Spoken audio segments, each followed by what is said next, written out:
Welcome back to this video. The very first thing you want to do is to go ahead and open up your drive. Next thing you need to do is to search for your PDF file. So I'm going to click on search in Google, in Drive right here, and I will simply type in PDF.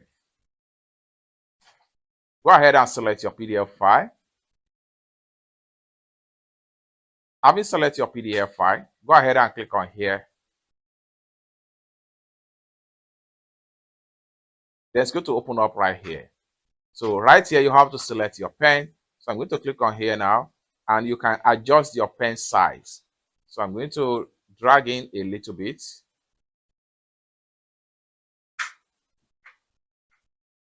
So you can also increase or decrease the size of the pen. So I'm satisfied with that. Then you can choose the color for the pen right here. So I'm going to choose this particular black color right here. Next thing you need to do is to go ahead and apply it.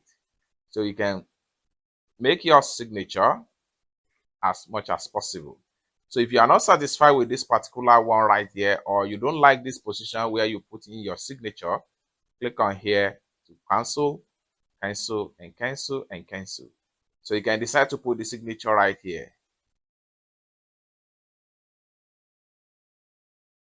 It's that simple. Once you're satisfied with the signature, click on save right here. Now it has been successfully saved. Then you have your signature right here into your PDF file. It's that simple. For more tutorials like this, consider to subscribe. Thank you so much for watching, and I hope to see you in my next video. Bye for now.